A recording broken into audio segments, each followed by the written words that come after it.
Statistike kažu da od 10 muškaraca 3 fizički zlostavljaju žene. Misleći valjda da time štite svoju čast.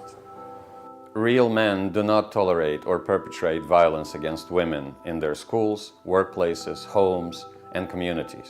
Nasilje nad ženama čine muškarci zbog kojih me je stid reći da sam muškarac. Čak 10% ispitanih mladića smatra da je potpuno u redu udariti žene. Pravi muškarci nikada neće natjerati žene da ih zavole korištenjem emocionalnog ili fizičkog nasilja. Čast se ne štiti fizičkim zlostavljanjem, niti se pravo poštovanje stiče batinama. Nasilje ne mora biti samo fizičko. Ono može biti verbalno ili seksualno, što znači da se time drugo ljudsko biće ponižava. Siguran sam da će generacije koje dolaze učiti o ovom vremenu kao što mi učimo o srednjem vijeku. Pravi muškarac je osoba koja ima emocije. On osjeća ljubav i empatiju. Kada je nasilje u pitanju, treba imati na umu da šutnja znači odobravanje.